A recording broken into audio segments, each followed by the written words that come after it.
अगर ocean water ठंडा है तो उसमें एक्वेटिक एनिमल्स ज्यादा कंफर्टेबल है as compare to warm water. क्यों? वैसे तो मॉलिक्यूलर मास आप किसी भी कोलिगेटिव प्रॉपर्टी का इस्तेमाल करके निकाल सकते हैं, फिर ऑस्मोटिक प्रेशर को ही उसके लिए क्यों इस्तेमाल किया जाता है? जब भी कोई सॉल्यूट धोखे से सॉल्यूशन में जाकर डिसोशिएट या एसोसिएट कर जाए, यानी कि टूट जाए या जुड़ जाए, तो जो मॉलिक्यूलर मास आप कोलिगेटिव प्रॉपर्टी से कैलकुलेट करते हैं उसको कहते हैं abnormal molecular mass. Entrance exam का गेम और बोर्ड एग्जाम का गेम दोनों अलग अलग है। वहां सिर्फ ऑप्शन से ही टिक करना होता है, यहाँ पे स्टेप मार्किंग भी है, तो हर एक स्टेप में क्या लिखना है ये इंपॉर्टेंट है। PYQs यानी कि प्रीवियस ईयर्स क्वेश्चन, आपको अगर बोर्ड एग्जाम में किसी भी टॉपिक का रिवीजन करना है, प्रैक्टिस करना है, तो इससे अच्छा सोर्स नहीं हो सकता है। फिजिकल केमिस्ट्री का एक चैप्टर सॉल्यूशंस का PYQ लेकर के आए इस वीडियो में। लास्ट 3 इयर्स में इस चैप्टर से जो भी सवाल पूछा गया है बोर्ड एग्जाम में, उसको इसमें हम लोग प्रॉपर्ली डील करेंगे, क्वेश्चन देखेंगे, उसके सॉल्यूशन को देखेंगे, एग्जाम में एग्जैक्टली क्या लिखें सो दैट कि उस क्वेश्चन में आपको फुल मार्क्स आए, इस बात का ध्यान रखा गया है। आप अगर रिवीजन कर रहे हैं, थोड़ा टाइम कम है, तो चाहो तो इस वीडियो को 1.25x में देख लो जल्दी जल्दी, लेकिन हाँ मिस कुछ मत करना, बिकॉज सारा स्टेप्स जो एग्जाम में लिख के आपको पूरा नंबर मिलेगा, उस क्वेश्चन में फुल मार्क्स मिलेगा, उसको इसमें बताया गया है। न्यूमेरिकल्स भी है, थ्योरेटिकल भी है, और थ्रू आउट प्रॉपर एक्सप्लेनेशन के साथ। आई होप ये वीडियो आपके बहुत काम का होगा और proper revision final touch to your board examination के लिए बहुत इंपॉर्टेंट होगा। सबसे पहले तो हम लोग क्वेश्चन को देख करके ये डिसाइड करेंगे कि किस चैप्टर का क्वेश्चन है। जैसे इस सवाल को देखो, इसमें आ रहा है कैलकुलेट द फ्रीजिंग पॉइंट। जैसे ये टर्म फ्रीजिंग पॉइंट दिखा, हम लोग समझ जाएंगे कि ये चैप्टर सॉल्यूशंस का क्वेश्चन है। अब एक बार वो डिसाइड हो गया तो फिर हम लोग, ये न्यूमेरिकल क्वेश्चन आप लोग को दिख रहा है, कुछ डेटा दिया हुआ है, कुछ निकालना है। तो इस तरह के न्यूमेरिकल बेस्ड क्वेश्चन में पहले हम लोग को क्वेश्चन में लिखना है, क्योंकि देखो ये ऑब्जेक्टिव क्वेश्चन नहीं है। अगर ये एमसीक्यूज वाला क्वेश्चन होता तो फिर स्टेप का कोई मतलब नहीं बनता, आप लोग डायरेक्टली कैलकुलेशन में जाते, एक आंसर निकालते, ऑप्शन टिक करते, बट यहां पर स्टेप मार्किंग भी है।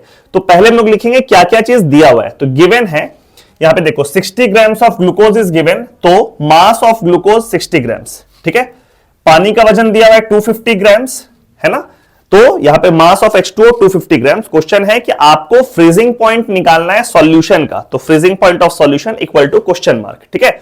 Calculate the freezing point of solution containing 60 grams of glucose and molecular mass of glucose is given in 250 grams of water। तो जो भी डेटा दिया वो हम निकाल लिए, यहाँ पे लिख दिए। KF का वैल्यू दिया हुआ है पानी का। KF का मतलब क्या होता है? KF का मतलब होता है मोलर डिप्रेशन कांस्टेंट या फिर क्रायोस्कोपिक कांस्टेंट, जो कि आप लोग पढ़े होंगे उसमें। तो ये जो भी गिवन डेटा है उसको पहले लिख दिए, जो निकालना है उसको लिख दिए। अब इसके रिगार्डिंग हम लोग फॉर्मूला लिखेंगे, जो फॉर्मूला यूज होने वाला है क्वेश्चन में। इररिलेवेंट बहुत सारा चीज नहीं लिखेंगे, पहले क्या लिखेंगे, क्या क्या चीज दिया हुआ है और क्या चीज कैलकुलेट करने के लिए सवाल में बोला गया है। Then will go with the formula which has to be used, और यहां पे फॉर्मूला यूज होगा delta TF is equal to M into KF। अब ये तो आपको आना चाहिए ये फॉर्मूला, तभी एक सवाल बनेगा। Delta TF is equal to M into KF। इसमें हर एक टर्म का मतलब क्या है उसको भी मेंशन करेंगे वहां पे, सो दैट कि आपको फुल मार्क्स आ जाए। तो यहां पे आप लिखेंगे एग्जाम में, where delta TF is equal to depression in freezing point. Depression in freezing point मतलब जब किसी भी वोलेटाइल सॉल्वेंट में आप नॉन वोलेटाइल सॉल्यूट डालते हैं तो फ्रीजिंग पॉइंट कितना गिर जाता है, ठीक है। That is called depression in freezing point. M का मतलब होता है मोलालिटी, जिसके फॉर्मूला का भी यूज पढ़ने वाला है इस क्वेश्चन में, आगे यूज करेंगे। एंड KF को हम लोग कह सकते हैं molar depression constant, depression constant, और cryoscopic constant. Molar depression constant और क्रायोस्कोपिक कांस्टेंट प्रॉपर्ली लिखो, जितना जानते हो लिखो। मोलर डिप्रेशन कांस्टेंट उसका एक नाम है, क्रायोस्कोपिक कांस्टेंट दूसरा नाम है। दोनों को वहां पर मेंशन करो, सो दैट कि एग्जामिनर को समझ में आए कि नहीं आपको आ रहा है हर चीज जो आप जानते हो वो लिखे। इररिलेवेंट कोई बात नहीं लिखें, क्या गिवन है, क्या निकालना है, जो फॉर्मूला का इस्तेमाल करने वाले हैं हम लोग उस फॉर्मूला को लिख लेंगे और उसको प्रॉपर्ली लेबलिंग कर देंगे कि उसमें जो टर्म है उस सबका मतलब क्या है, ठीक है। अब हम लोगों को एक्चुअली फ्रीजिंग पॉइंट सॉल्यूशन का निकालना है और पानी का फ्रीजिंग पॉइंट हम लोगों को पता है। नेक्स्ट पेज में जाते हैं, देखिए टीएफ यानी कि freezing point, TF short form है फ्रीजिंग पॉइंट का, freezing temperature of water H2O, it is 273 kelvin. ये तो हम लोग को है जानकारी, 0 डिग्री सेल्सियस होता है यानी कि 273 केल्विन। ठीक है, अब टीएफ ऑफ सॉल्यूशन ये हम लोग को पता नहीं, कैलकुलेट करना है, तो इसको चलो टीएफ सिंबल से मान लेते हैं। ठीक है, ऐसा मान लेते हैं। देन डेल्टा टीएफ जो होगा, यानी कि नॉन वोलेटाइल सॉलिड जब आप डाले हो तो कितना इसका फ्रीजिंग पॉइंट डिप किया है, कम हुआ है, that will be equal to 273 minus TF. 273 original temperature, TF solution का temperature, so delta TF is equals to 273 minus TF. This is the TF you have to calculate, यही TF हम लोगों को कैलकुलेट करना है। ठीक है, अब मोलालिटी क्या होता है? Molality is equal to number of moles of solute, moles of solute divided by mass of solvent in KG, mass of solvent in KG. ये भी बेसिक सा फॉर्मूला है जो आप लोग को पता होना चाहिए। ठीक है, अब दिस इज इक्वल टू, यहां पे ध्यान से देखो तो ऑब्वियसली यहां पे ग्लूकोज सॉल्यूट है, वाटर सॉल्वेंट है, तो ग्लूकोज का मोल्स और पानी का वजन को हम लोग यूज करेंगे। यहां थोड़ा सा हम इसको चेंज करते हैं, 250 ग्राम्स को वी कैन राइट 0.25 केजी। ठीक है, because mass of solvent in KG use करना है। और अगर ग्लूकोज का मास दिया हुआ है तो यहां हम लिख सकते हैं number of moles of glucose कितना हो जाएगा। चाहिए यहां पे क्यों लिखेंगे, प्रॉपरली हम लोग उस जगह पर लिखेंगे यहां पे। तो number of moles of solute यानी कि number of moles of glucose can be written as mass of glucose, glucose divided by molar mass of glucose. ये हो गया number of moles of glucose. Number of moles क्या होता है, mass divide by molar mass. ठीक है, and mass of solvent in KG is mass of H2O in KG. ठीक है, इसको पुट करेंगे तो मोलालिटी निकल करके आ जाएगा। तो यहां से हम निकाल रहे हैं molality M is equal to mass of glucose, कितना दिया हुआ है मास ऑफ ग्लूकोज 60 ग्राम से, इसका मोलर मास है 180 और पानी का मास इन केजी 0.25, सबको हम पुट कर दे रहे हैं। तो mass of glucose 60 divided by molar mass of glucose 180 multiplied by mass of H2O in KG is 0.25। इसको खट से हम लोग सॉल्व कर दें सो दैट की मोलारिटी निकल गया।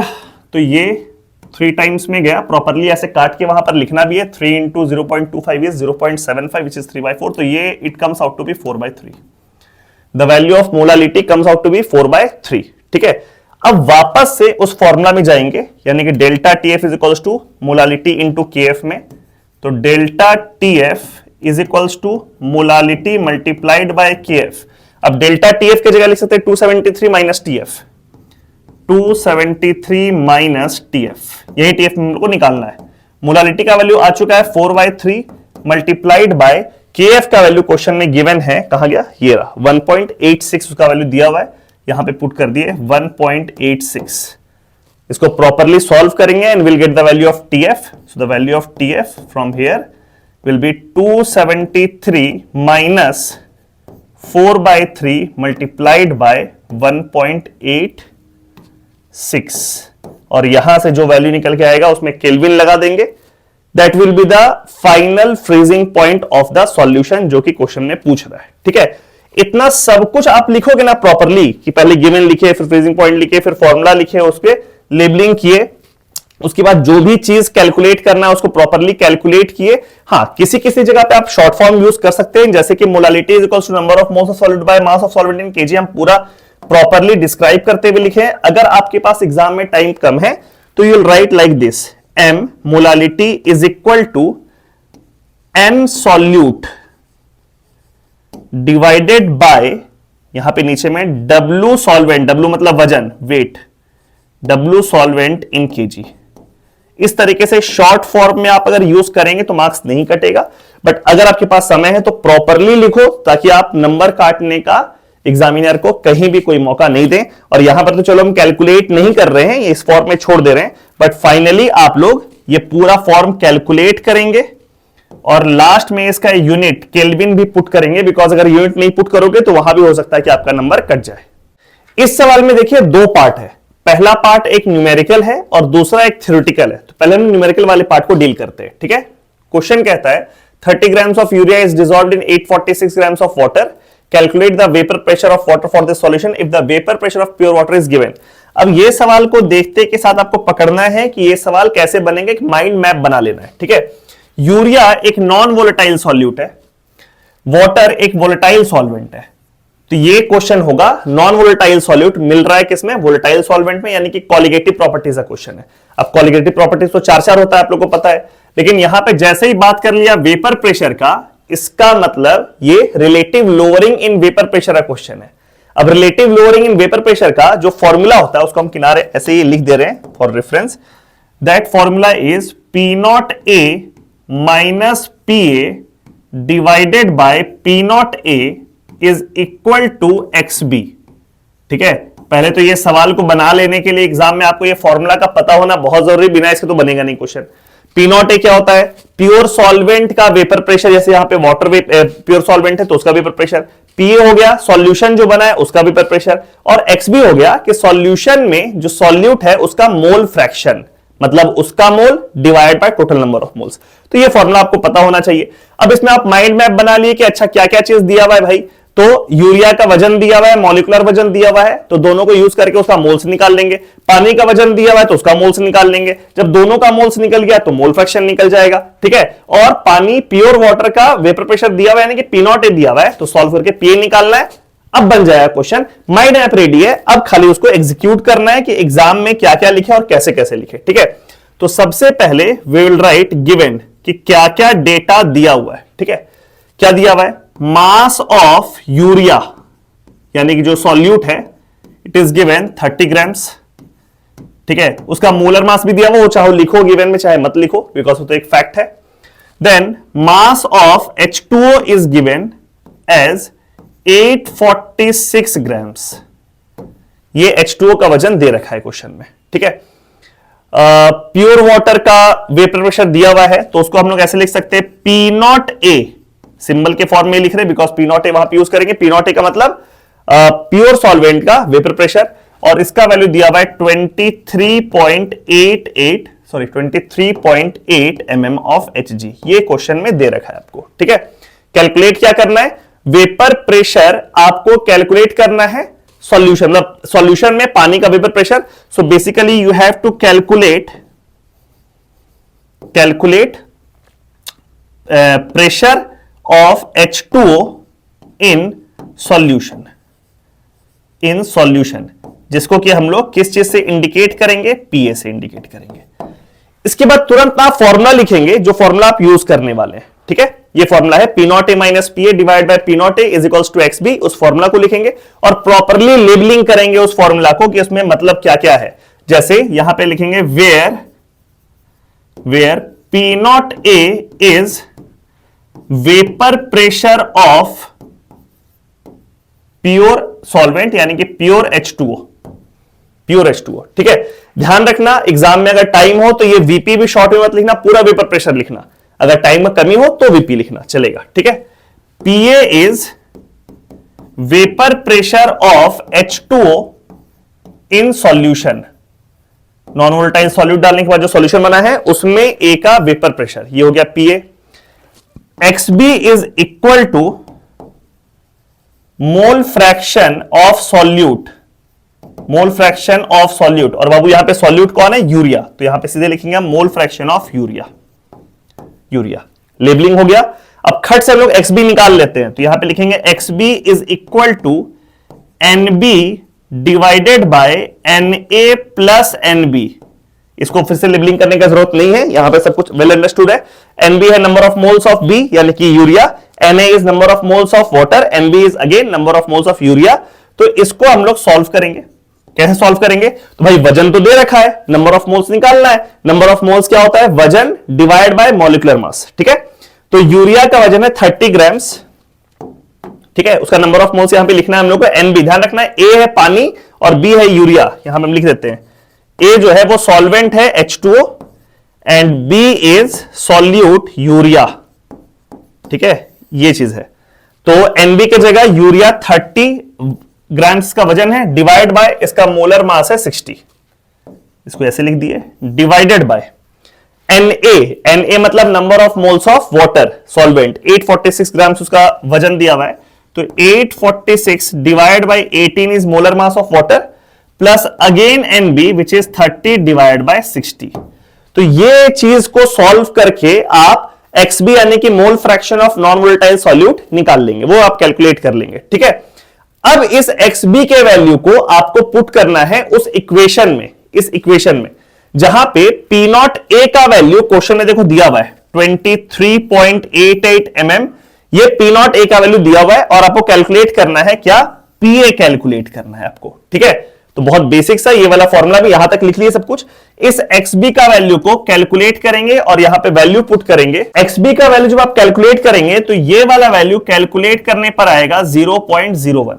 इसी XB को आप यूज करेंगे उस फॉर्मूला में और वहां पे आप पुट करेंगे, फिर से उस फॉर्मूला को यहां लिख देते हैं हम, P0A minus PA divided by P0A is equal to XB।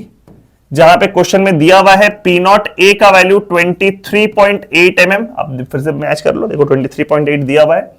PA आपको कैलकुलेट करना है तो minus PA you have to calculate divide by again 23.8 which is equal to 0.01।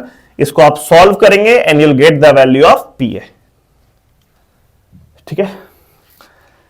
इसी क्वेश्चन का जो दूसरा पार्ट है वो है you have to write two differences between ideal solution and non ideal solution, कि एक आइडियल और एक नॉन आइडियल सॉल्यूशन का दो डिफरेंस लिखना है। तो दो क्यों, यहां पे हम प्रॉपरली आपको डिफरेंस बता ही देते हैं कि जैसे मान लो डिफरेंस लिखने के लिए एग्जाम में आप इस तरीके से प्रॉपरली कॉलम बना देंगे, एक तरफ आइडियल सॉल्यूशन और एक तरफ non ideal solution, non ideal solution, ठीक है। इक्वेशन का भी डिफरेंस लिखें तो पहला डिफरेंस आप यहां पर लिखेंगे, follows Raoult's law, follows Raoult's law, यानी कि राउल्ट्स लॉ क्या होता है, total pressure is equal to P0A XA plus P0B XB। P0B XB बहुत फेमस सा फॉर्मूला है, आप लोग सबको पता होगा कि अगर कोई भी दो वोलेटाइल सॉल्यूशन को, दो वोलेटाइल लिक्विड को हम लोग मिक्स करके एक सॉल्यूशन बनाते हैं तो टोटल वेपर प्रेशर क्या होता है, P0A यानी कि vapour pressure of pure A multiplied by A का मोल fraction in the solution plus P0B यानी कि vapour pressure of B pure B multiplied by mole fraction of B in the solution, ठीक है। ये पहला हो गया। ये हो जाएगा does not follow Raoult's law,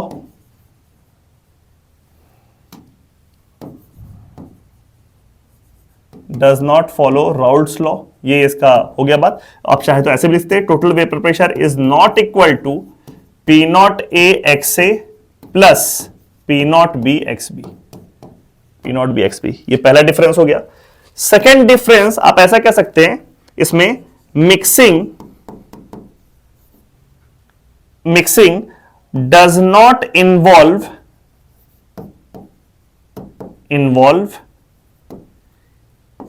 heat exchange या हीट ट्रांसफर, हीट एक्सचेंज मतलब जब आप दोनों लिक्विड को मिक्स करेंगे तो उसका जो डेल्टा H होगा, delta H mixing will be equal to 0, neither endothermic nor exothermic, ठीक है। इसमें आप लिखेंगे मिक्सिंग इज आइदर एंडोथर्मिक और exothermic, mixing is either endothermic और एक्सोथर्मिक, और delta H mix is not equal to 0। ये हो गया सेकेंड पॉइंट, सेकेंड डिफरेंस। और एक तीसरा डिफरेंस भी आप लोग को बता देते हैं, that delta V mix is equal to 0, मतलब कि आप जब दोनों लिक्विड को मिलाएंगे तो नेट वहां पे ना तो एक्सपेंशन होगा ना वहां पे कॉन्ट्रैक्शन होगा। मतलब अगर मान लीजिए एक लिक्विड है विथ वॉल्यूम V1 और दूसरा लिक्विड है विथ वॉल्यूम V2, जब दोनों को मिलाएंगे तो net volume will be simply V1 plus V2, दोनों को ऐड कर दोगे वो हो जाएगा। ये हो गया delta V mix equal to 0। साथ में एक लाइन यहां पे लिख सकते हैं, neither expansion nor contraction will be observed, और इस केस में delta V mix is not equal to 0 means या तो वॉल्यूम एक्सपैंड करेगा या कॉन्ट्रैक्ट करेगा। Either expansion or contraction will be observed, which means the final volume will not be equal to V1 plus V2, वो या तो V1 plus V2 से ज्यादा होगा या फिर V1 plus V2 से कम होगा। देखिए इस सवाल में क्या दिया हुआ है, a 10% solution by mass of sucrose in water। जैसे ही ये टर्म दिखा हमको sucrose in water, हम फिर से समझ गए कॉलिगेटिव प्रॉपर्टी का क्वेश्चन है, बिकॉज सुक्रोज होता है नॉन वोलेटाइल सॉल्यूट, पानी वोलेटाइल सॉल्वेंट, यानी कि non volatile solute in volatile solvent, colligative property हो गया। अब जैसे हम फ्रीजिंग पॉइंट देखें, समझ में आ गया कि ये वही फॉर्मूला यूज होने वाला है इस केस में भी। कौन सा फॉर्मूला यूज होगा, तो यहां पे हम फॉर्मूला लिख देते हैं, delta TF depression in freezing point is equal to M molality multiplied by KF multiplied by KF, यानी कि मोलल डिप्रेशन कांस्टेंट। पीछे भी एक सवाल में हम लोग इसको प्रॉपर्ली लेबलिंग किए, हर क्वेश्चन में हम लेबलिंग यहां नहीं कर रहे हैं, लेकिन एग्जाम में जब आएगा तो प्रॉपर्ली लेबलिंग करना है, स्टेप्स को स्किप मत करना। यहां पे लिखना where delta TF is this, M is this and KF is this, ठीक है। ये वाले फॉर्मूला को हम लोग यूज करेंगे। अब इस क्वेश्चन को आप पूरा पढ़िए, तो यहां पर क्या कह रहा है कि एक सॉल्यूशन है जिसमें कि 10% बाय मास सुक्रोज है, बाकी 90% वाटर है। तो इस तरह का परसेंटेज वाला क्वेश्चन जब भी आएगा तो आपको यहां मानना पड़ेगा कुछ, let volume of solution 1। Solution 1 क्यों लिख रहे हैं, बिकॉज दो तरह का सॉल्यूशन है, एक जिसमें कि सुक्रोज है पानी में और दूसरा पार्ट है calculate the freezing point of 10% glucose in water. फिर दूसरा एक सॉल्यूशन इसमें ग्लूकोज है पानी में, तो पहला सॉल्यूशन में सुक्रोज है पानी में। Let volume of solution 1 be 100 ml, ऐसे मान लेते हैं, वॉल्यूम नहीं वजन मान सकते हैं हम लोग, बिकॉज टोटल वजन दिया हुआ है उसमें। Let mass of both solution, because दोनों में परसेंटेज है ना, यहां भी 10% यहां भी 10%, तो mass of both solution be 100 grams each. इस तरीके से प्रॉपरली लिखेंगे ताकि एग्जामिनर को पूरा कन्वेड हो कि आप क्या बोलना चाह रहे हैं, कि दोनों सॉल्यूशन 100 ग्राम का है, ठीक है। तो अब जब हम लोग बात कर रहे हैं सॉल्यूशन 1 का, तो सॉल्यूशन 1 में 10% बाय मास सुक्रोज है, तो mass of sucrose is equal to 10 grams and mass of H2O is equal to 90 grams. ये हो गया सॉल्यूशन 1, ठीक है। अब इस फॉर्मूला में यूज करना है आपको, तो आपको कैलकुलेट करना है molality M is what, M is molality, और मोलालिटी का मतलब होता है number of moles of solute divide by weight of solvent in KG, wait of solvent in KG, ये उसका फॉर्मूला होता है। तो सॉल्यूट तो इसमें सुक्रोज है, 10 ग्राम उसका वजन है, तो जल्दी से उसका हम लोग नंबर ऑफ मोल्स निकाल लेते हैं सुक्रोज का।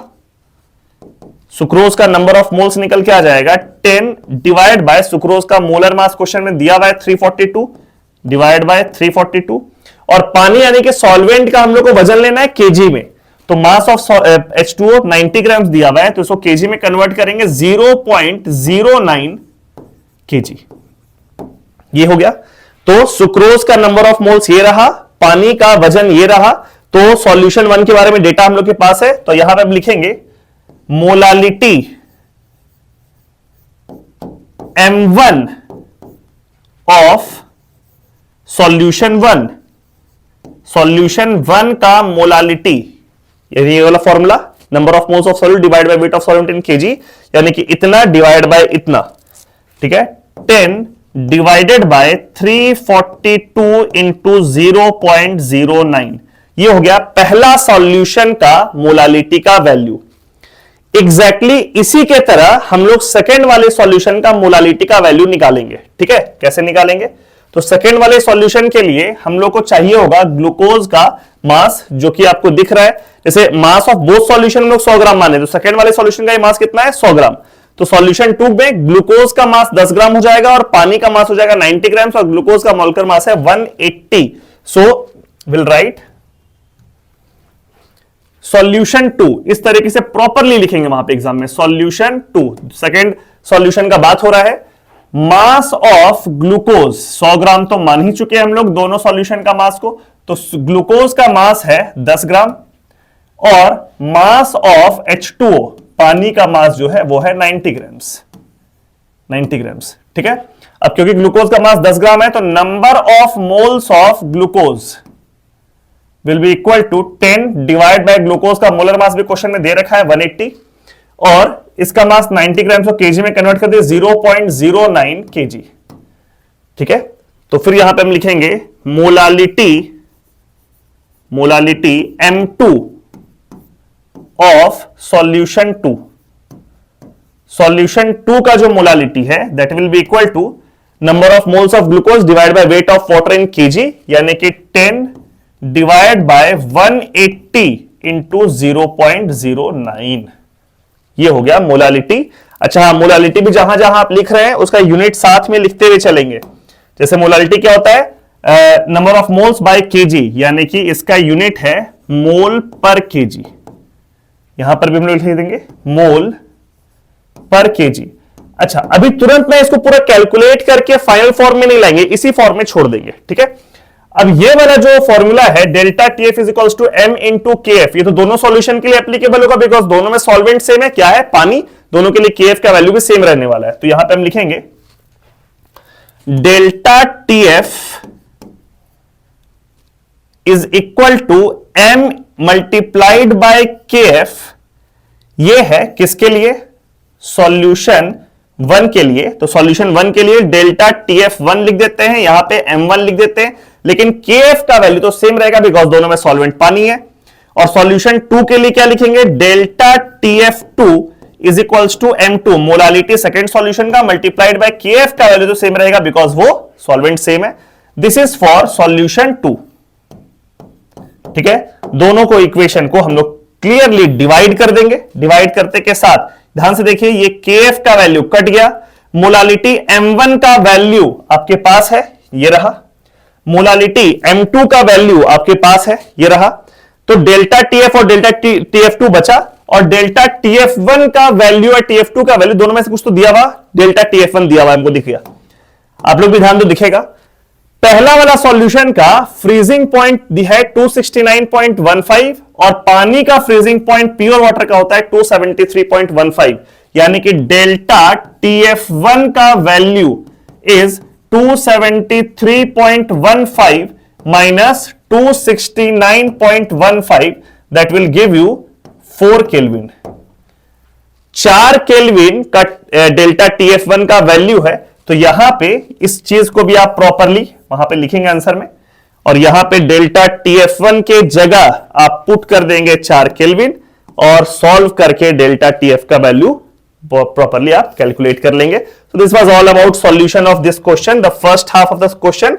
सेकेंड वाला पार्ट है कि define the following term molality abnormal molar mass. तो मोलालिटी तो हम लोग बहुत देर से बात कर ही रहे हैं कि number of moles of solvent divided by weight of solvent और mass of solvent in KG एक रेशियो है, एक कंसंट्रेशन का टर्म है। तो डिफाइन करना होगा अगर दोनों को, तो डिफिनेशन कुछ हम लोग ऐसा लिखेंगे कि मोलालिटी का डिफिनेशन अगर लिखना हो, ठीक है, this is molality is a concentration term, it is a concentration term defined as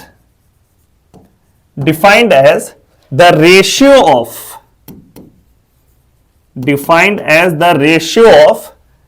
number of moles of solute to the mass of solvent in KG, ठीक है। ये इसका प्रॉपर डिफिनेशन लैंग्वेज में हो गया। और फिर जो हम लोग फॉर्मूला यूज करते हैं number of moles of solute divide by mass of solvent in KG, उसको फॉर्मूला वाले फॉर्म में भी लिख दोगे तो और बढ़िया रहेगा, ठीक है। सेकेंड हम लोग से पूछा गया था abnormal molar mass.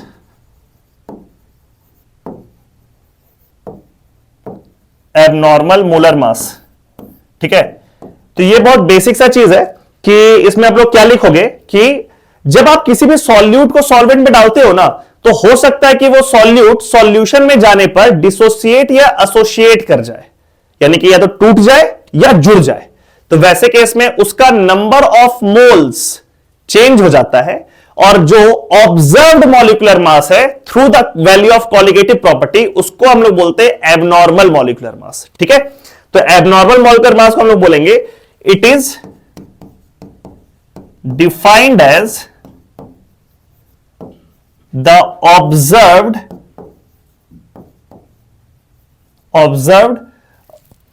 molecular mass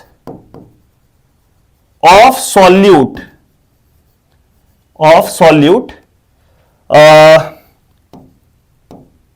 in the solution through colligative properties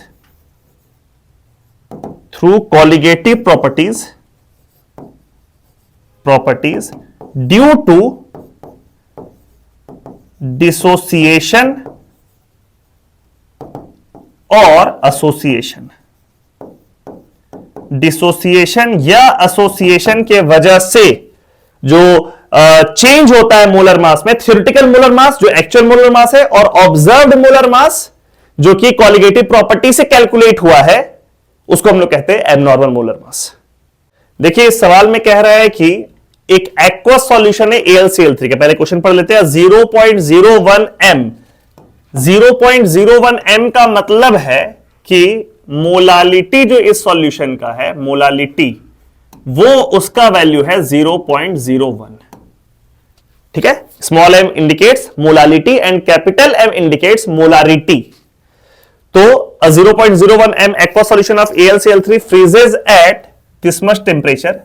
अब ये टेम्परेचर 0.068 डिग्री सेल्सियस दिया हुआ है, जो कि AlCl3 जब मिलाए हैं हम सॉल्यूशन में तब उसका फ्रीजिंग पॉइंट है, और एक्वस सॉल्यूशन है। एक्वस सॉल्यूशन का मतलब सॉल्वेंट कौन है? पानी।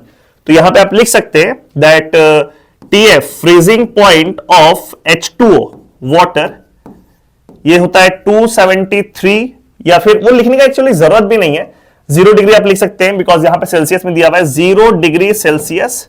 एंड TF ऑफ सॉल्यूशन, जो सॉल्यूशन में नॉन वोलेटाइल सॉल्यूट है, उस सॉल्यूशन का TF का वैल्यू दिया हुआ है -0.068 डिग्री सेल्सियस।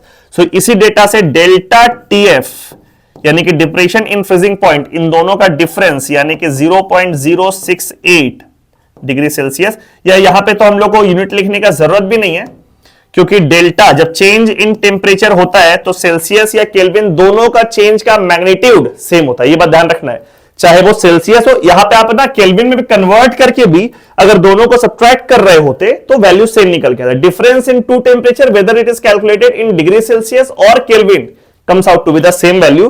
तो डेल्टा TF का वैल्यू 0.068 आ गया। ठीक है, क्वेश्चन में KF दिया हुआ है, ये सब चीज हम शुरू के न्यूमेरिकल में बता चुके हैं कि आपको गिवन वगैरह सब कुछ लिखना है कि क्या क्या दिया हुआ है, फिर आप सब सॉल्व करेंगे। तो KF का, वाटर का KF 1.86 केल्विन kg पर मोल दे रखा है आपको, और पूछ क्या रहा है, जैसे यहां पे ध्यान दो, हम फॉर्मूला लिखते हैं जो हम लोग यूज करते हैं। Formula is delta TF is equal to small m into KF, molality into KF। ये फॉर्मूला होता है, कुछ देर समय से यूज कर रहे हैं, और मेरे को बड़ा अच्छा लग रहा है कि रिपीटेडली क्वेश्चन फ्रीजिंग पॉइंट पे आ रहा है, तो इसलिए फ्रीजिंग पॉइंट वाला जो फॉर्मूला है उस पे न्यूमेरिकल आने का चांस ज्यादा है। ठीक है, अब इसमें आप देखोगे कि डेल्टा TF भी दिया है, मोलालिटी भी दिया है 0.01, और KF का वैल्यू भी दिया है। तो भाई जानना क्या, मिलाना क्या मेरे को, एक्चुअली है क्या ना कि ये वाला फॉर्मूला जो है ये थोड़ा मॉडिफाई होता है आगे चल करके चैप्टर में, और यहां पर जुड़ जाता है I।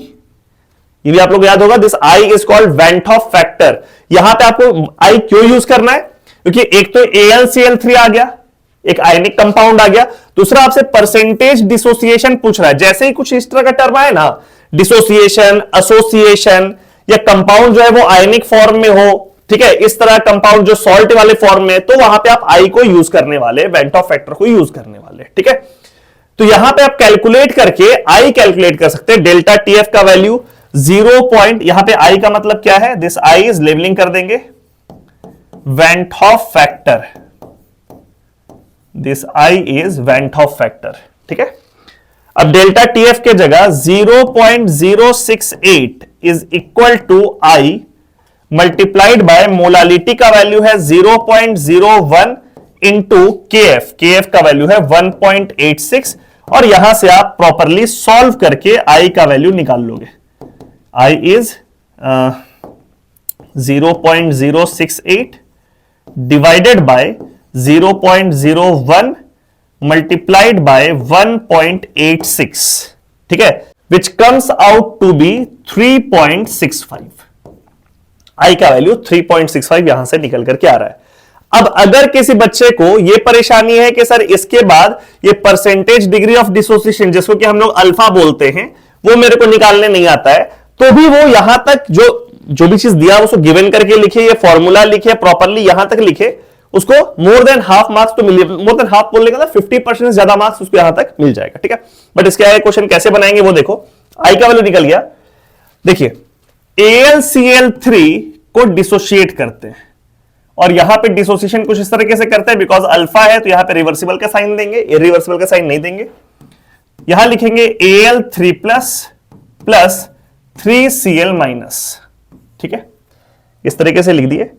इनिशियली मान लेंगे कि इसका नंबर ऑफ मोल्स 1 है, ये 0 है, ये 0 है. And finally if the degree of dissociation is considered to be alpha, तो आप लोग को पता है यहां हम लोग लिखते हैं 1 माइनस अल्फा. ये 1:1 का रेशियो यहां पे अल्फा आ जाएगा, ये 1:3 का रेशियो यहां पे 3 अल्फा आ जाएगा. ठीक है, तो final number of moles n final is equal to, जोड़ेंगे 1 minus alpha plus 3 alpha, 1 minus alpha plus 3 alpha which comes out to be 1 plus 3 alpha. ये हो गया final number of moles. And n initial यानी कि initial number of moles कितना लिए थे, सिर्फ 1. तो Van't Hoff फैक्टर जो होता है I, this is equal to final number of moles divide by initial number of moles. ठीक है, ये इसका फॉर्मूला है. Van't Hoff factor is defined as final number of moles of solute in the solution divide by initial number of moles of solute that you dissolved in the solution. ठीक है, तो final number of moles 1 plus 3 alpha, initial number of moles 1. तो I का value निकल के आया 1 plus 3 alpha divided by 1 और I का वैल्यू पीछे यहां पे निकल के आ चुका है 3.65. This is equal to 3.65. अब इसको आप प्रॉपरली सॉल्व अगर करेंगे तो यहां से अल्फा का वैल्यू 3.65 माइनस 1 यानी कि 2.65 divide by 3 that comes out to be 0.88. ठीक है, तो बेसिकली हम ये चाहेंगे कि आप लोग एग्जाम में पहले I कैलकुलेट करो पूरे फॉर्मूला को लगा करके और उसके बाद फिर यहां से अल्फा कैलकुलेट करो. कब I यूज करेंगे कब नहीं करेंगे ये थ्योरी का पार्ट है. थ्योरी में आप जाके one shot video revision video में देख सकते हैं. यहां पे एक कंपाउंड को देख करके आपको पहचानना है कि ये कंपाउंड पानी में जाने के बाद डिसोशिएट या एसोसिएट करेगा, तो वहां पे I का वैल्यू चेंज करेगा. जैसे I का वैल्यू 1 रहता है, मतलब कि कोई चीज जो डिसोशिएट एसोसिएट नहीं करता है पानी में, वो कौन है, यूरिया हो गया, ग्लूकोज हो गया, सुक्रोज हो गया, जो कि अभी तक हम लोग क्वेश्चंस में देखते आए हैं. बट AlCl3 इज बेसिकली एक कंपाउंड जो कि पानी में जाने के बाद डिसोशिएट करेगा, तो यहां पे हम लोग को I मेंशन करना होगा. अच्छा, एक और बात, यहां पर जो फाइनल आंसर है ये देखिए परसेंटेज डिग्री ऑफ डिसोसिएशन बताना है आप लोग को. ठीक है, यहां पे हम लोग जो कैलकुलेट किए हैं अल्फा, ये अल्फा को बोलते हैं डिग्री ऑफ डिसोसिएशन. तो परसेंटेज डिग्री ऑफ डिसोसिएशन क्या होता है, कुछ नहीं है, इसी को 100 से मल्टीप्लाई कर दो, that will give the percentage degree of dissociation. क्योंकि इस फॉर्म में छोड़ोगे तो हो सकता है हाफ मार्क्स कट जाए एग्जाम में कि भाई आप डिग्री ऑफ डिसोसिएशन तो निकाल लिए but we have asked percentage. तो इसका जो आंसर है यानी कि परसेंटेज डिग्री ऑफ डिसोसिएशन, उसका वैल्यू हो जाएगा करीब करीब 88% के लगभग इसका आंसर निकल करके आएगा. ये एक थ्योरेटिकल क्वेश्चन है जिसमें कह रहा है state Raoult's law for a solution containing volatile component, what is the similarity between Raoult's law and Henry law. इसमें कोई न्यूमेरिकल नहीं है, एक्सप्लेनेशन वाला क्वेश्चन है. कह रहा है कि वोलेटाइल कंपोनेंट्स का राउल्ट्स लॉ को स्टेट करना है. ठीक है, तो राउल्ट्स लॉ का फॉर्मूला होता है PT is equal to P0AXA plus P0BXB. ठीक है, ये तो ओवरऑल इसका फॉर्मूला जो आप लोग सब जानते हैं, बट इसको जब हम लोग तोड़ते हैं तो तोड़ते कुछ ऐसा है that PA is equal to P0AXA and PB is equal to P naught B X B. ठीक है, ये पीए क्या है, तो उस मिक्सचर में जब दो वोलेटाइल कंपोनेंट को मिलाए हैं तो उस मिक्सचर में ए का पार्शियल वेपर प्रेशर और पीबी क्या है, बी का पार्शियल वेपर प्रेशर। तो ये वाले फॉर्मूला के अनुसार आप लोग राउल्ट्स लॉ को स्टेट कर सकते हैं that in a mixture of two volatile components the partial vapour pressure of each component is proportional to its mole fraction in the solution where the constant of proportionality is its vapor pressure in the pure form। इसको हम यहां पे लिख देते हैं, Raoult's law का जो statement है, in a mixture of two volatile components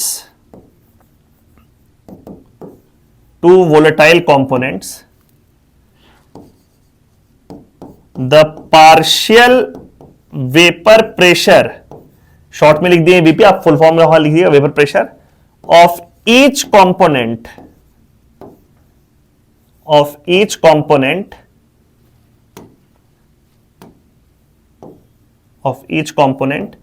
is proportional to its mole fraction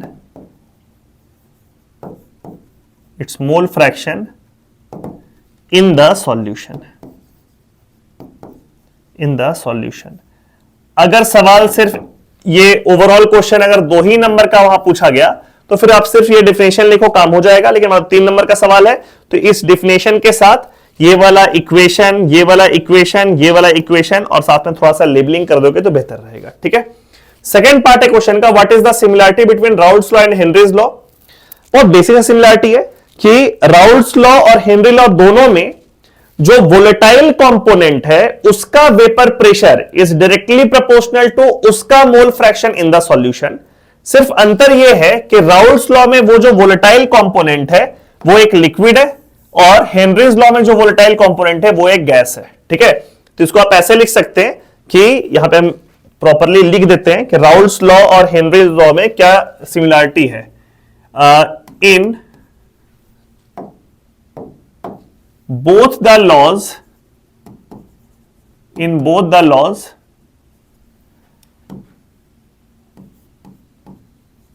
partial vapor pressure of the volatile component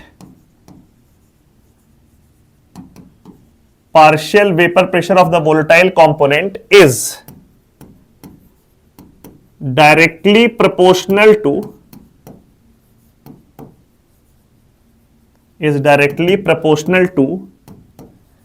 its mole fraction in the solution।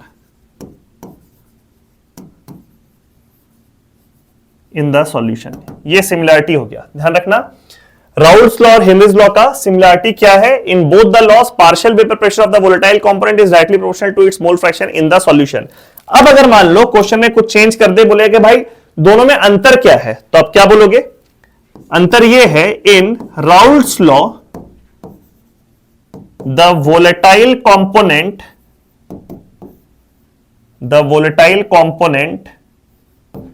Is a liquid. ठीक है, whereas in Henry's law the volatile component is a gas. ये लिखेंगे तो दोनों के बीच का difference भी clear हो जाएगा। ये एक थ्योरेटिकल क्वेश्चन है जिसमें फिर से 3 पार्ट है सवाल का। ये फर्स्ट पार्ट है क्वेश्चन का, ये सेकंड पार्ट है क्वेश्चन का, ये थर्ड पार्ट है क्वेश्चन का, और तीनों बेसिकली रीजनिंग टाइप क्वेश्चन है। तो बहुत है समझना है, एक्सप्लेन करना है एग्जाम में इसको। पहला क्वेश्चन है, measurement of osmotic pressure method is preferred for the determination of molar mass of macromolecule such as proteins and polymers. देखिए, कोई भी क्वालिटेटिव प्रॉपर्टी जो होता है उसको हम लोग सॉल्यूट के मॉलिक्यूलर मास डिटरमिनेशन के लिए यूज कर सकते हैं। तो ये सवाल कह रहा है कि ऑस्मोटिक प्रेशर को ही प्रीफर क्यों किया जाता है for calculation of molecular mass. तो इसका कारण यह है कि रूम टेम्परेचर पे ही ऑस्मोटिक प्रेशर का जो वैल्यू है वो ठीक ठाक बड़ा होता है, मतलब बहुत नेग्लिजिबल नहीं होता है, एक ठीक ठाक वैल्यू होता है। तो आप आसानी से उसमें से मॉलिक्यूलर मास कैलकुलेट कर सकते हैं। बाकी सारे कॉलिगेटिव प्रॉपर्टीज का जो वैल्यू होता है, weather it is relative lowering in vapour pressure और एलिवेशन बॉइलिंग पॉइंट और डिप्रेशन फ्रीजिंग पॉइंट, उसका ना डेटा, उसका मैग्नीट्यूड बहुत छोटा होता है, ठीक है। तो इसलिए वहां से जो कैलकुलेशन होता है उससे वैल्यू जो मॉलिक्यूलर मास का आता है वो पूरी तरीके से सही नहीं आता है। तो इसका रीजन आप लोग क्लियर होना चाहिए। आप लोग लिख सकते हैं, एग्जाम में हम समझा दिए, अपने लैंग्वेज में लिख लेना, that the value of osmotic pressure at room temperature is not that small, is not very small, is a large value, so that the calculation of molecular mass gives you exact or more appropriate answer. Whereas in other colligative properties, the other colligative properties values, magnitude of that values, they are very small. So in that case, the calculation of molecular mass will not give you the exact value. ठीक है, तो इसको अपने language में properly समझा के आप लिख सकते हैं। सेकेंड क्वेश्चन है, aquatic animals are more comfortable in cold water than in warm water, यानी कि ठंडे पानी में जो समुद्री जानवर हैं, एक्वेटिक एनिमल्स है, वो ज्यादा कंफर्टेबल रहते हैं, वो ज्यादा आरामदायक महसूस करते हैं एज कंपेयर टू गर्म पानी। इसका कारण यह है कि गैस का सॉल्युबिलिटी पानी में इज एक्सोथर्मिक इन नेचर। इस तरीके से शुरू करेंगे, that dissolution of gas in water is exothermic in nature. So on increasing the temperature, according to Li-Chatelier's principle, the reaction proceeds in backward direction and solubility of the gas in water decreases. ठीक है, जैसे जैसे पानी गर्म होगा वैसे वैसे पानी में गैस के solubility कम होता जाएगा। तो ठंडे पानी में गैस ज्यादा डिसॉल्व है और गर्म पानी में गैस कम डिसॉल्व है।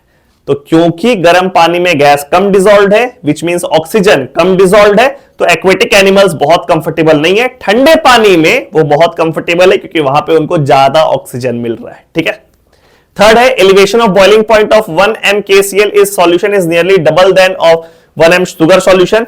इसका रीजन ये है कि बाबू ये जो KCl है ना, KCl ये पानी में जाकर के डिसोशिएट कर जाएगा K+ और Cl- में।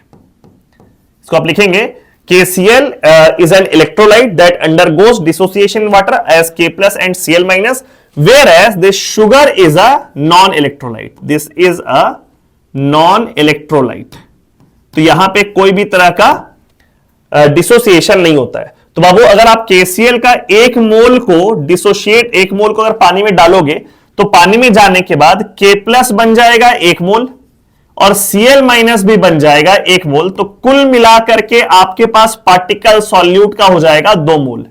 जबकि अगर आप शुगर का 1 मोल डालोगे तो वो तो डिसोशिएट करेगा नहीं पानी में, तो वो तो 1 मोल ही रहेगा। सो बेसिकली आप क्या किए ना, आप शुगर और KCl दोनों का इक्वल अमाउंट डाले पानी में, बट पानी में जाने के बाद शुगर तो 1 मोल ही रह गया, बट KCl क्या बन गया, 2 मोल पार्टिकल में कन्वर्ट कर गया। इसीलिए उसमें जितना भी कॉलिगेटिव प्रॉपर्टीज होगा ना वो सब डबल हो जाएगा, and because elevation of boiling point is a colligative property, तो वो भी डबल हो जाएगा। तो इसका रीजन क्लियर है, डबल क्यों हो रहा है तो आप एक्सप्लेन कर देना। Sugar is a non electrolyte that does not undergoes dissociation in water, where KCl is an electrolyte that undergoes dissociation in water and hence the total number of particles doubles in case of KCl, resulting in doubling all colligative properties, and as elevation of boiling point is one of the colligative property, वो भी solution में double हो जाएगा। इस question में भी 2 part है। पहला पार्ट है एक थ्योरेटिकल क्वेश्चन है, right 2 characteristics of non ideal solution. पीछे के क्वेश्चन में इसको हम एक्सप्लेन किए हुए हैं कि आप 2 कैरेक्टरिस्टिक लिखना है तो आप लिख सकते हैं कि during formation of non ideal solution heat is either released और एब्सॉर्ब्ड, यानी कि delta H on mixing is not equal to 0, it is either greater than 0 और लेस देन 0। ये एक प्रॉपर्टी है। और दूसरा प्रॉपर्टी उसमें आप लिख सकते हैं कैरेक्टरिस्टिक नॉन आइडियल सॉल्यूशन का, that on mixing of the solution और on mixing of the 2 liquids there is either expansion in volume और कॉन्ट्रैक्शन इन वॉल्यूम, यानी कि delta V mix is not equal to 0, it is either greater than 0 और less than 0। ठीक है, proper explanation के लिए 3-4 सवाल पीछे आप जाएंगे तो वहां पे एक आइडियल नॉन आइडियल सॉल्यूशन का डिफरेंस वाला क्वेश्चन था, उसमें हम एक्सप्लेन किए हुए, उसको आप यहां पर लिख सकते हैं। सेकंड वाले पार्ट पे थोड़ा फोकस करते हैं। 2 ग्राम्स बेंजोइक एसिड फॉर्मूला भी दिया है, डिसॉल्व्ड इन 25 ग्राम्स बेंजीन, यानी कि ये है solute, benzoic acid is solute, benzene is solvent, shows a depression freezing point equal to 1.62 Kelvin. Again this is depression freezing point, so the formula delta TF is equal to M into KF will be used.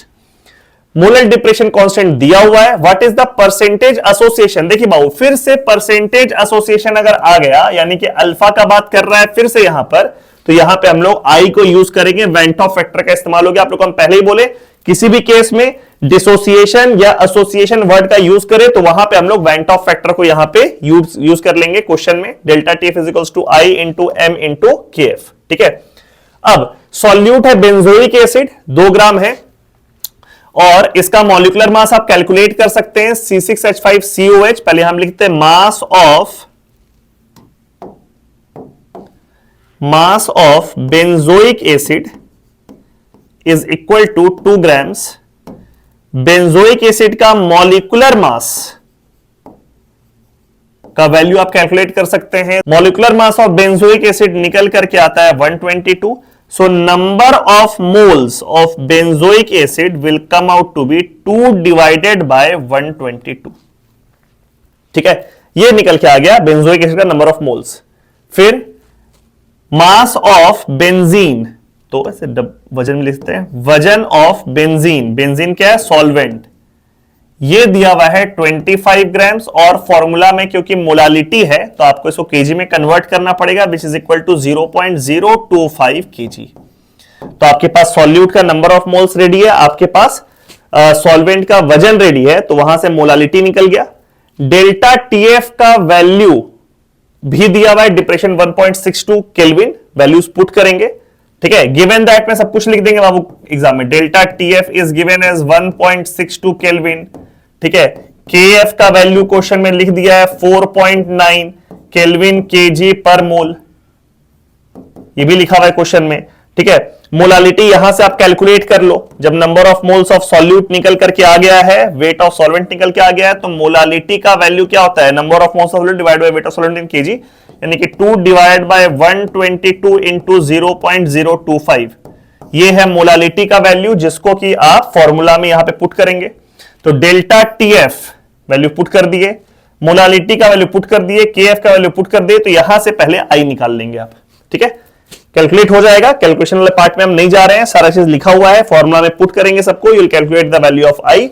अब उसके बाद इसमें association का बात हो रहा है, तो देखिए कुछ ऐसा है कि C6H5COOH एसोसिएट करता है बेंजीन में, इसका 2 मोल लेकर के आते हैं और यहां पे इक्विलिब्रियम साइन देते हैं, C6H5COOH होल ट्वाइस। ठीक है, इसको बोलते हैं एसोसिएशन। ये बात ध्यान में रखना है कि कोई भी कार्बोक्सिलिक एसिड, नोट डाउन कर लो, any carboxylic acid undergoes association in benzene, और वो डाइमर फॉर्म करता है। ठीक है, वो 2 मॉलिक्यूल जुड़ जाता है। तो इसका अगर शुरुआत में 1 मोल लेते हैं, ये 0 है। इसका अगर डिग्री ऑफ एसोसिएशन को अल्फा बोले तो 1 माइनस अल्फा, 2:1 का रेशियो है, तो ये हो जाएगा alpha divide by 2। N initial is 1, शुरुआत में 1 मोल लिए थे। N final is 1 minus alpha plus alpha by 2, that gives 1 minus alpha by 2। ठीक है, आप लोग को पता है वेंट ऑफ फैक्टर जो होता है, this is an final divided by an initial, यानी कि फाइनली सॉल्यूट का सॉल्यूशन में नंबर ऑफ मोल्स कितना है डिवाइड बाय कितना मोल आप डिसॉल्व किए थे। It comes out to be 1 minus alpha by 2, और आई का वैल्यू जो यहां से आप सॉल्व करके निकाले होंगे उसको इससे इक्वेट कर देंगे, वो वाले वैल्यू को, and you will solve and gate the value of alpha, which is degree of association. और यहां पर क्वेश्चन में पूछ रहा है परसेंटेज, तो अगेन जो अल्फा का वैल्यू आया उसको 100 से मल्टीप्लाई कर देना to get the percentage degree of association. इस सवाल में फिर से देखिए 2 पार्ट है। पहला पार्ट ग्राफिकल है, draw the graph between vapour pressure and temperature and explain the elevation in boiling point of a solvent in solution. ठीक है, तो कैसा ऐसा ग्राफ बनेगा, तो एग्जाम में प्रॉपरली आप इस तरीके से एक ग्राफ प्लॉट किए। इसके y एक्सिस में आप लिखेंगे वेपर प्रेशर, और x एक्सिस में यू विल राइट टेम्परेचर। यही पूछ रहा है, वेपर प्रेशर एंड टेम्परेचर के बीच में कर्व बनाना है।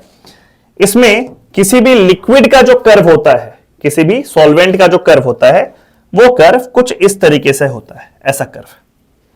ठीक है, लॉगरिथमिक कर्व होता है, ऐसे ऊपर की ओर जा रहा होता है। इसका इक्वेशन हम नहीं लिख रहे, इक्वेशन लिखेंगे तो आपको दिख जाएगा लॉगरिथमिक कर्व होता है, ठीक है। और अगर इसमें नॉन वोलेटाइल सॉल्यूट हम लोग मिला दें तो आपको पता है due to addition of non volatile solute vapour pressure decreases, तो वेपर प्रेशर इसका डिक्रीज कर जाएगा और कर्व बन जाएगा कुछ ऐसा। तो ये ऊपर वाला जो येलो वाला कर्व आप लोग को दिख रहा है, ये कर्व है सॉल्वेंट का कर्व, और नीचे जो व्हाइट वाला कर्व आप लोग को दिख रहा है, ये वाला कर्व है सॉल्यूशन का कर्व। ये कर्व है सॉल्यूशन का कर्व, ठीक है। तो सॉल्यूशन का कर्व नीचे इसलिए बिकॉज नॉन वोलेटाइल सॉल्यूट मिलाने पर वेपर प्रेशर गिर जाता है। अब यहां बीच में कहीं पर हम, यहां देखिए इस जगह पे 1 atm लिख देते हैं, और 1 atm से एक हॉरिजॉन्टल लाइन जब ड्रॉ करेंगे तो जहां पर भी इंटरसेक्ट करेगा उससे जब वर्टिकल लाइन हम ड्रॉ करेंगे तो वो यहां पर एक्स एक्सिस में आपको देगा बॉइलिंग पॉइंट का वैल्यू। क्यों? बिकॉज बॉइलिंग पॉइंट का डिफिनेशन होता है, boiling point is the temperature when vapour pressure equals atmospheric pressure and atmospheric pressure is equal to 1 atm। तो 1 atm प्रेशर पर जो भी टेम्परेचर यहां पे कर्व में इंटरसेक्ट होकर के आपको मिलेगा वही उसका बॉइलिंग पॉइंट होगा। तो सॉल्वेंट का बॉइलिंग पॉइंट ये है, this is boiling point of solvent, ठीक है। थोड़ा सॉल्वेंट ऐसे लिख देते हैं, this boiling point of solvent, और क्योंकि ये सॉल्यूशन का कर्व है तो ये वाला पॉइंट हो जाएगा बॉइलिंग पॉइंट ऑफ सॉल्यूशन। आपको कह रहा है कि आप कर्व से दिखाइए कि elevation boiling point of a solvent in solution, तो आपको दिख रहा होगा कि सॉल्वेंट का बॉइलिंग पॉइंट कम निकल के आया है और सॉल्यूशन का बॉइलिंग पॉइंट ज्यादा निकल के आया है। दैट मींस कि सॉल्यूशन का बॉइलिंग पॉइंट सॉल्वेंट के बॉइलिंग पॉइंट से ज्यादा है, and it proves elevation in boiling point of solvent when a non volatile solute is added to it, ठीक है। तो इसको आप लिख भी देंगे और प्रॉपर्ली इस स्टेटमेंट को एक्सप्लेन भी कर देंगे। ये था फर्स्ट पार्ट। अब सेकंड पार्ट है determine the osmotic pressure of a solution prepared by dissolving 25 mg of K2SO4 in 2 liters water at 25 degree Celsius assuming it to be completely dissociated। जब इसको अज्यूम करना है कंप्लीटली डिसोशिएटेड तो पहले तो हम इसका रिएक्शन लिख दें, उसके लिए I have to shift this, थोड़ा इस तरफ शिफ्ट कर देते हैं कर्व को। अब देखिए यहां पे K2SO4 जब पूरा डिसोशिएट करता है तो ये बनता है 2K प्लस SO4 2-, ठीक है। इसका इनिशियल नंबर ऑफ मोल्स 1 ले लिए, ये 0, तो फाइनली जब पूरा डिसोशिएट करके तो ये 0 हो गया, ये 1 उधर चल गया, 1:2 का रेशियो है तो ये बन जाएगा 2 मोल और ये बन जाएगा 1 मोल। तो इनिशियल नंबर ऑफ मोल्स 1 था, फाइनल नंबर ऑफ मोल्स कितना है 2 + 1 3, Ni initial number of moles was 1, NF final number of moles is 2 + 1 3, so Van't Hoff factor I, which is final number of moles by initial number of moles, it comes out to be 3/1। Van't Hoff factor का value निकल गया 3/1, ठीक है। K2SO4 का वजन दिया हुआ है 25 mg, तो उसके मॉलिक्यूलर मास को आप निकाल सकते हैं। एटॉमिक मास दिया हुआ है पोटेशियम का, सल्फर का, पोटेशियम का एटॉमिक मास, सल्फर का एटॉमिक मास, ऑक्सीजन का एटॉमिक मास सब दे रखा है, उससे आप K2SO4 का निकाल सकते हैं मॉलिक्यूलर मास, और उसका वजन 25 mg दिया हुआ है तो यहां से उसका आप नंबर ऑफ मोल्स कैलकुलेट कर सकते हैं। तो number of moles of K2SO4 calculate कर लेते हैं हम लोग। Number of moles of K2SO4 will be equal to, इसका वजन कितना है 25 mg, यानी कि 25 multiplied by 10⁻³ in grams divide by K2SO4 का मॉलिक्यूलर मास को डिनोमिनेटर में पुट करेंगे, which comes out to be 174, ठीक है। तो ये हो गया number of moles of K2SO4। Solution का वॉल्यूम है 2 litre, volume of solution is 2 litres, तो यहां से आप नंबर ऑफ मोल्स और वॉल्यूम को इस्तेमाल करते हुए मोलारिटी निकाल सकते हैं। Molarity is equal to number of moles of K2SO4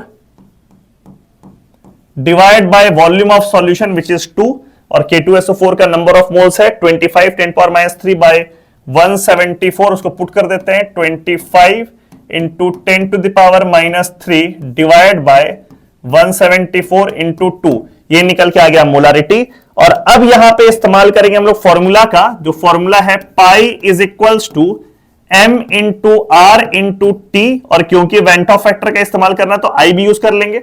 ये पाई है osmotic pressure, this pi is osmotic pressure. ये फॉर्मूला लिखेंगे, प्रॉपरली लेबलिंग करेंगे बाबू एग्जाम में। This pi osmotic pressure, i is van't Hoff factor, M is molarity, R is universal gas constant जिसका value SI unit में 8.314 होता है। यहां पे अगर आपको ऑस्मोटिक प्रेशर का वैल्यू डिटरमाइन करना है, you can determine it in ATM. So R का वैल्यू आप 0.0821 लीटर एटीएम पर मोल पर केल्विन यूज कर सकते हैं। And T is temperature in kelvin, जो कि डेटा में दिया होगा टेम्परेचर आपको 25 डिग्री सेल्सियस, तो 298 kelvin. This T is 298 kelvin. ठीक है, सब कुछ पुट करेंगे। आई का वैल्यू हम लोग निकाल चुके हैं क्वेश्चन में, विच इज 3, तो आई के जगह 3 पुट करेंगे। सब कुछ सॉल्व करके will get the value of osmotic pressure in ATM. So that's it, we are done with all the PYQs of solution chapter.